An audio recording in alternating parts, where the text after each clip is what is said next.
Buen día con todos, yo soy el doctor Edgar Salas, cirujano de cabeza y cuello, y muchas gracias por la invitación. El tema que vamos a tratar hoy es la cricotirotomía y la traqueostomía percutánea por dilatación. Vamos a enfocarnos en la anatomía topográfica para que todos puedan aprender estos procedimientos. He planteado algunos objetivos para la discusión y el primero es presentar las opciones disponibles de manejo de la vía aérea y su evolución en el tiempo, y la actual toma de decisiones en el contexto clínico. Es muy importante decidir. Hay que favorecer la comunicación dentro de todo el equipo multidisciplinario, pues el beneficio al final es del paciente. Tenemos que aprender paso a paso cómo se realizan estos procedimientos. Bueno, hablar de traqueotomía o traqueostomía. Traquea, arteria significa arteria dura y tome significa cortar. Y en el caso de la terminación griega ostoma, significa finalizar con una abertura o una boca. Entonces, en la actualidad se utilizan ambos términos en forma indistinta para describir este procedimiento. Tiene una historia larga y atractiva. De, la primera referencia al procedimiento se hace en el libro sagrado de Rig Veda, libro sagrado de la medicina hindú, 2000 años antes de Cristo. Alejandro Magno corta la tráquea de un soldado cuando vio que se estaba asfixiando por un hueso atorado en la garganta, y el primer procedimiento exitoso de la traqueostomía se lo atribuimos a Antonio Musa de Brazabola en 1546, que salva la vida a un paciente con un absceso gigante en el cuello. Entonces, en el siglo XIX la historia ya cambió mucho, pues Brotteaux salva la vida de una niña de 5 años que sufría difteria en el año 1825, y Trousseau ya había desarrollado 200 casos y saber que la cuarta parte habían sido exitosas. Dentro de esas indicaciones describieron difteria, tuberculosis y trauma. En el siglo XX se agrega la administración de anestesia para la cirugía general y la aparición de la intubación endotraqueal. Entonces vamos a describir la cricotirotomía como estos procedimientos que se han descrito históricamente. En la imagen podemos ver cómo se realizaban en la antigüedad, cuáles son las complicaciones, características del tubo y sobre todo la localización anatómica, que aún siguen siendo motivos de debate. Keveler-Jackson en 1909 ya disipó esa aura de miedo asociado y misterio con relación a la traqueostomía y se estandarizó, y la mortalidad disminuyó a menos del 2% en los pacientes. ¿Basados en qué principios? En incisiones amplias, evitar daño del cartílago cricoides, división rutinaria del istmo tiroideo, una cirugía lenta y cuidadosa, un uso de una cánula adecuada y un cuidado posoperatorio meticuloso. Siempre que se coloque una traqueostomía hay que ver que el tubo esté permeable, y que no esté en la vía aerodigestiva, que el aire debe ser sentido no solo en la tráquea, sino que también debe ser oído y escuchado el ingreso a los pulmones.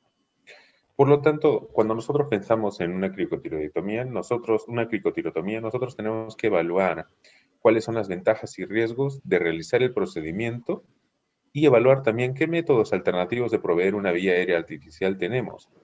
¿Basados en qué tomamos esta decisión? En la capacidad de la institución, en las cualidades del profesional que recibe o está en ese momento en la emergencia del paciente.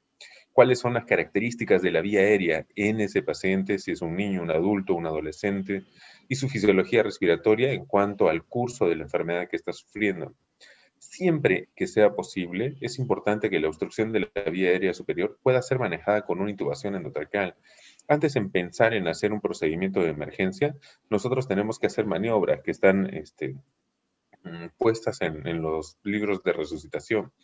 ¿Cuáles son estas? Primero hay que hacer el ABC. Hay que ver dentro de ese ABC si el paciente respira o si la vía aérea está obstruida.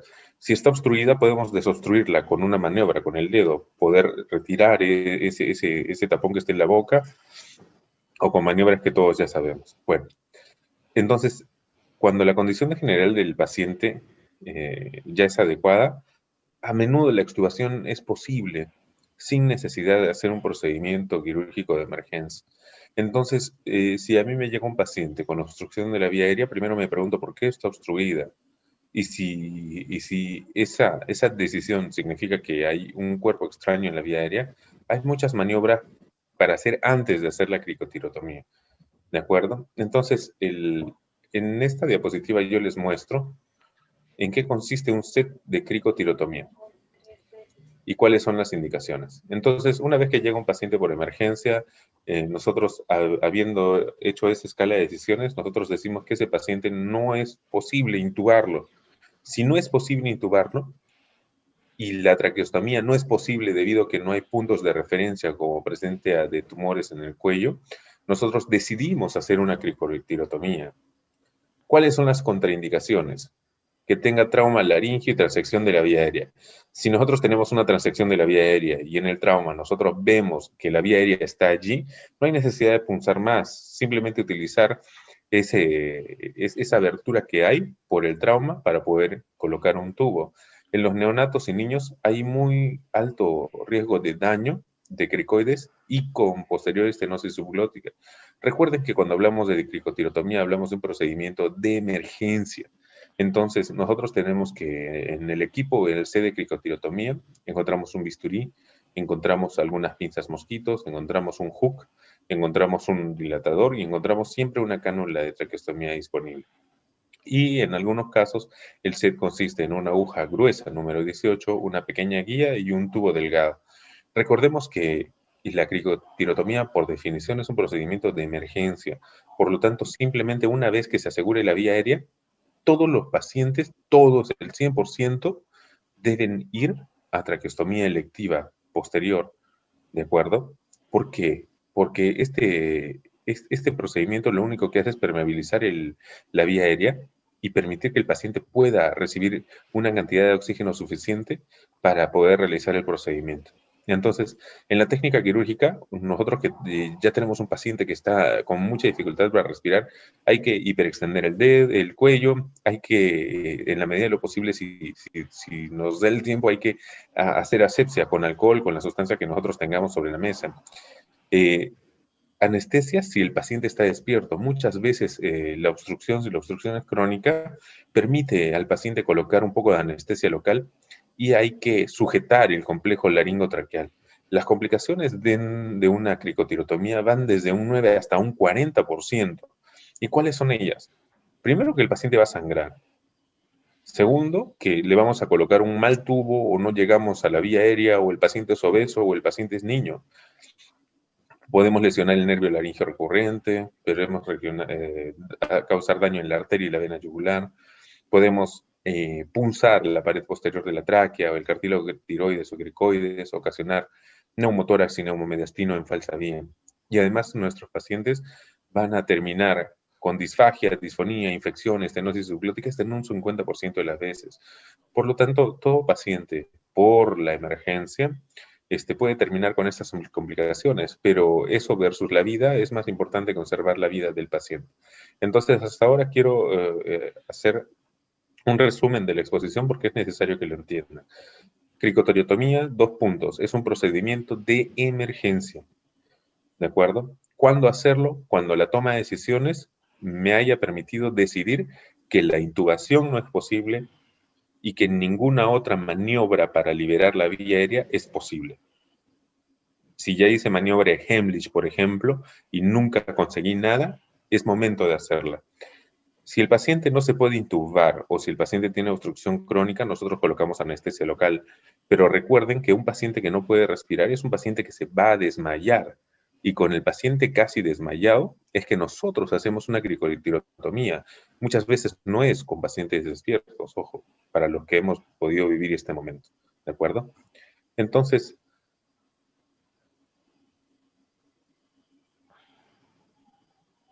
¿cuál es el procedimiento quirúrgico? Como ven aquí, si el cirujano es diestro, opera por el lado derecho, si es zurdo, opera por el lado izquierdo. Lo importante es que con la mano izquierda y entre 2 dedos se sujete el complejo laringotraqueal, como ven en la imagen, se ubica la vía aérea y se procede a hacer una punción directa y un corte pequeño en la línea media anterior.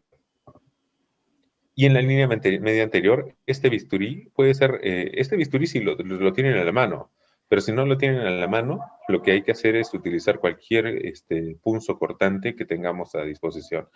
Entonces se hace un corte en la línea anterior, se introduce el bisturí y se hace un corte en esa membrana. Ahora les voy a mostrar algunas referencias anatómicas. Una vez que se hace el corte, se colocan pinzas mosquito o se utiliza un separador como el que tenemos si tenemos un set de cricotilotomía y se coloca un pequeño jugo, un gancho. Apenas ustedes en un paciente que tenga obstrucción de la vía aérea puncen la vía aérea, lo primero que va a pasar es que va a salir aire disparado, con moco, con sangre, y el paciente se va a despertar y va a poder respirar bien. Una vez que tengan eso, ahí, por este orificio que es muy pequeño, por ahí el paciente va a poder respirar. Lo que yo les recomiendo es que de inicio no intenten colocar algo tan desesperadamente, que coloquen un instrumento o una cánula si la tienen a la mano, pero cualquier tubo de traqueostomía que tengan a la mano delgado o tubo endotraqueal, pueden usar para colocarlo aquí, a través de este orificio, y simplemente es para que no se cierre y el paciente pueda seguir respirando. Una vez que se coloca este tubo, lo que se hace es llevar al paciente a sala de operaciones para colocarle una traqueostomía, porque este tubo es muy delgado, no va a poder ventilarlo, no va a poder conectarse a una máquina, no va a poder tener muchas cosas. Así que este procedimiento es de emergencia hasta que el paciente pueda ser llevado a sala de operaciones para poder hacer una traqueostomía. Ahí, como ven, se coloca el tubo, que usualmente es un tubo muy delgado, muy delgado. Miren el diámetro de los dedos y miren el diámetro del tubo. Por eso les decía, es un procedimiento para salvar la vida. Más o menos para que se den cuenta, el diámetro de esto debe ser de 5 o 6 milímetros. Es muy delgado. ¿Sí? No intenten colocar tubos más gruesos porque no van a entrar. Muchas veces con algunos cirujanos describen que hasta con un lapicero podrían colocarlo allí y es simplemente para evitar que la vía colapse. Recuerden que esto es una situación de emergencia y que al otro lado de las decisiones que tomemos está la muerte. Entonces, una vez que se coloca esto, el paciente ya puede respirar. Y con el paciente respirando, aunque sangrando un poco, se le lleva a sala de operaciones para colocar una mejor vía para administración de oxígeno. Muy bien. Entonces, hasta allí, nosotros ya sabemos que es una cricotirotomía, que consiste en incidir la membrana cricotacreal, que se encuentra entre el cartílago tiroides y el cricoides, y consiste en colocar un dispositivo, si se tiene una cánula, o cualquier dispositivo circular cilíndrico para poder asegurar una vía aérea. ¿De acuerdo? De preferencia que el calibre sea delgado, puesto que el paciente va a poder respirar por allí con dificultad, pero va a poder respirar. Ahora, en los hospitales, todos los hospitales tienen sets de traqueostomía de emergencia. Entonces, esto lo hago porque los cirujanos generales, cirujanos pediatras, cirujanos de cabeza y cuello, están más familiarizados con estos sets. Voy a retroceder simplemente para mostrarles el set de cricotirotomía, ¿no? El set de cricotirotomía simplemente tiene una aguja gruesa, una guía en algunos casos y la cánula, ¿no? O sea, se trata de entrar, punzar y que por algún lugar respire el paciente. En cambio, en las emergencias, como en nuestro hospital, contamos nosotros con sets de traqueostomía de emergencia. Debido a que los cirujanos están más familiarizados con anatomía por el día a día, nosotros podemos hacer una traqueostomía en un paciente en emergencia. ¿Mm? ¿Por qué? Porque va a durar lo mismo que nos va a demorar una cricotirotomía, porque nosotros podemos encontrar fácilmente la tráquea y poder abrirla. Entonces, esta traqueostomía de emergencia se llama traqueostomía porque la incisión no la hacemos en la membrana cricotiroidea, sino la hacemos en la misma tráquea.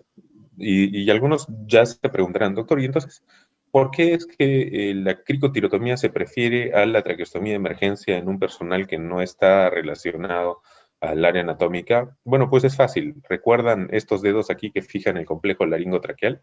Sí, pues, porque si tú fijas la tráquea se mueve como un tubo anillado. Entonces ustedes pueden punzar y la tráquea se les puede ir hacia un lado. Pero en la cricotirotomía el complejo laringotraqueal es más duro, no se les va a mover tanto como la tráquea. Por eso es que este procedimiento se enseña a todos los profesionales que estén a cargo o puedan manejar pacientes de emergencia. Bueno, entonces vamos a describir esto.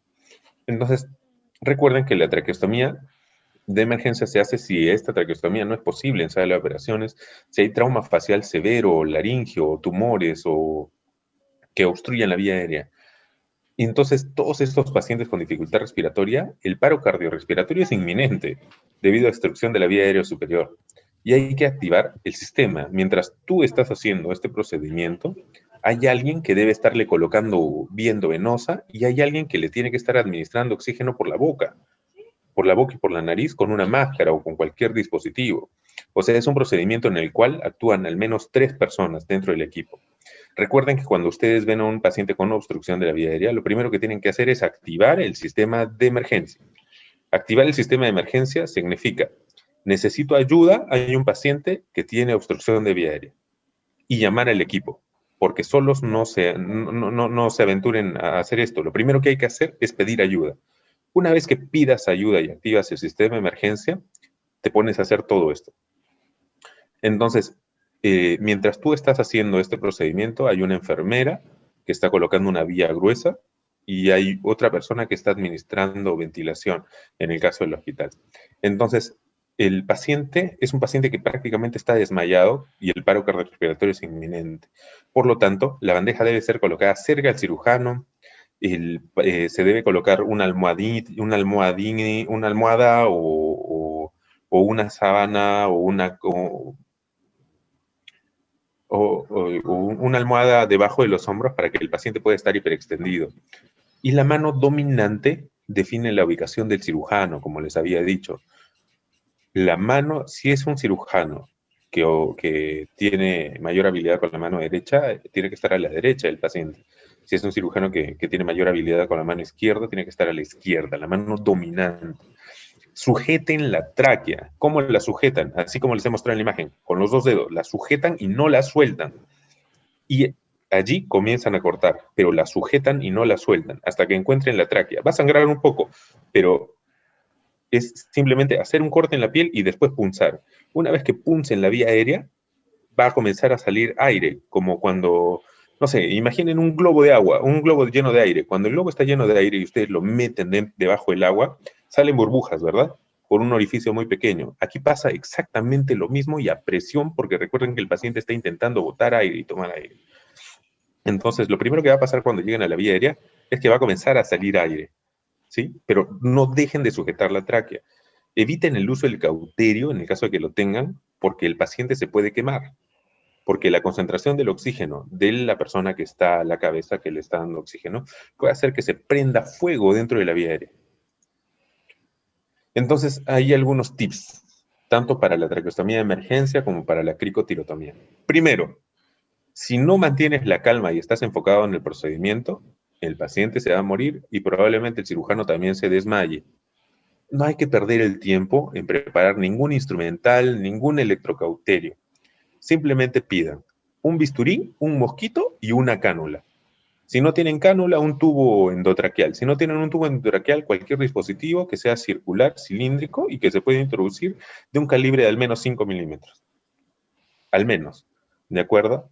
Permanecer en la línea media. El cirujano o la persona que está haciendo el procedimiento sostenga bien la tráquea, la vía aérea para poder punzarla. En casos difíciles, se puede colocar hasta una aguja 18 con suero e incidir verticalmente. O sea, con una aguja 18 agarras la vía aérea y una aguja 18 y estás seguro que es la tráquea, la mueves y la punzas y va a comenzar a salir aire. Y con eso ya es bastante. ¿De acuerdo? Usar un tubo de tamaño adecuado, realizar hemostasia una vez establecida la vía aérea. No te preocupes si sangra. Tú mantén la vía aérea y punza hasta con una aguja 18 y mantén punzado ahí y vas a ver cómo sale el aire a través de la aguja. No la saques, ni punces 1, 2 o 3 veces, no la saques. Déjala punzada ahí porque eso va a permitir que el paciente respire. Y si el paciente respira, no se va a morir y puedes llevarlo a sala de operaciones. Bueno, entonces existen algunas situaciones especiales, como en el paciente que ven aquí, que tiene una tumoración grande. Sí, pues allí puede ser un desafío hacer este procedimiento, pero siempre sigan por la línea media y sean cuidadosos. Y los pacientes que reciben radioterapia también pueden ser un problema. Entonces, en el hospital atendemos muchos pacientes pediátricos. Estos son los tubos que hay a disposición los diámetros son desde 3.5, o sea, son 3 milímetros, 3.5 milímetros, o sea, son muy delgados y nos pueden ayudar a salvar estas situaciones. Entonces, doctor, ¿cómo es eso? A ver, si tienes un lapicero a la mano, marcas la horquilla external, marcas el mentón y a la mitad de esa distancia ya se encuentra tu cartílago cricoides. Y entre ese cartílago cricoides, que es esto, y la escotadura external, punzan a cualquier altura que tú desees. Usualmente es a la mitad, ¿no? A la mitad de la distancia entre el mentón y la horquilla external, a la mitad de la distancia en el cartílago cricoides y la escotadura external.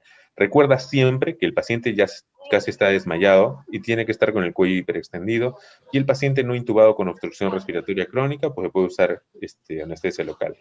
Intenta, si el tiempo te da, intenta limpiar. Ahora, el otro procedimiento del cual les quiero hablar es la traqueostomía percutánea por dilatación en unidad de cuidados intensivos. ¿En quiénes se da? Son pacientes con enfermedad multisistémica, de cuidado complejo y que no se pueden movilizar. Algunos pacientes con coronavirus están siendo tributarios de este tipo de procedimientos. Fue descrita ya desde 1985, ya hace 36 años. Tengan en cuenta de que hay que tener el instrumental adecuado, succión adecuada, luz adicional, un electrocauterio, y el personal tiene que estar entrenado porque no es un procedimiento simple y ahora lo vamos a ver. Entonces, la selección del paciente, tenemos que hacer un examen clínico. Tenemos que saber que para nosotros hacer un paciente, evitar las coagulopatías, y podemos hacer cirugía en pacientes que tienen menos de 50.000 plaquetas, más de 50.000 plaquetas, o un INR que sea menor a 1.5. Recuerden que los pacientes que tienen una presión expiratoria al final de la expiración en mayor de 15 pueden tener enfisema subcutáneo o neumotórax en las traqueostomías, y la contraindicación absoluta son los pacientes intubados con compromiso agudo respiratorio y niños, sobre todo niños, y es importante tenerlo esto y les voy a mostrar por qué. ¿De acuerdo? En planificación preoperatoria están todos los exámenes preoperatorios, los instrumentos tenemos que tener el kit, el personal tiene que estar capacitado para esto y podemos utilizar sedación endovenosa. Este es un set de traqueostomía percutánea por dilatación, en el cual nosotros encontramos una pinza, una jeringa con una aguja y suero, un bisturí, un mosquito, una pinza para introducir la guía y un instrumento de dilatación, una jeringa para inflar el CAF y la cánula de traqueostomía. Y las sustancias, un poco de clorhexidina y agua para poder limpiar el campo quirúrgico y una seda negra para fijar la cánula de traqueostomía. Bueno, el procedimiento es sencillo.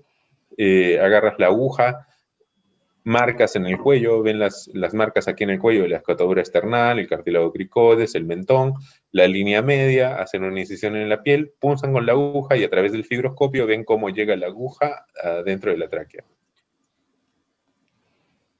Una vez que colocas la aguja a través de la misma aguja como en un catéter venoso central, introduces la guía y la guía se ve dentro de la luz traqueal. Una vez que ves la aguja dentro de la luz traqueal, introduces la guía y ahí está la guía ya dentro de la tráquea e introduces el sistema de dilatación. ¿Ven cómo está allí ya? Muy bien. Entonces, este sistema de dilatación permite ampliar el orificio que hemos hecho a nivel de la tráquea y ven aquí cómo se ve por dentro de la luz. Y una vez que se dilata para el diámetro de la traqueostomía, se introduce la cánula de traqueostomía. Entonces, lo que necesito es que vean que en los niños probablemente esté contraindicado esto, porque el diámetro traqueal es muy pequeño y el daño de la pared posterior es una complicación frecuente. Una vez que se introduce la cánula, se fija la cánula con tiras a la piel y con puntos, y la evaluación de las funciones vitales debe ser constante. Si es que tienen dudas de la presencia o no de neumotórax, pueden tomar una radiografía de tórax y puede haber decanulación accidental. Si estos pacientes se decanulan, o sea, se les sale la cánula de traqueostomía, hay que pensar en intubarlos. Entonces, ¿cuáles son las complicaciones? de la cricotirotomía y de la traqueostomía percutánea, son las mismas. Problemas en la técnica, sangrado, daño en la pared posterior, como hemos visto en las imágenes, infección, que el paciente desature, que se extube o que se saque la cánula, que se produzca una falsa vía, que no estemos en la tráquea, que haya neumotórax, neumomediastino y enfisema subcutáneo. Entonces, como conclusiones, quiero resaltar esto. El manejo de la vía aérea requiere un conocimiento riguroso de la anatomía de la vía aérea y las opciones disponibles de manejo, que aquí les he expuesto dos. Saber cuál es la técnica a usar depende del contexto clínico, así como las habilidades del cirujano son muy importantes. Sí, para mí es tan simple colocar una aguja 18, entonces no hagamos más. Hagamos eso, coloquemos una aguja 18. Para mí ha sido un gusto. Les deseo mucha suerte en el quiz y también aprovechen para hacer todas las funciones que quieran en las clases prácticas, para perder el miedo de punzar la vía aérea.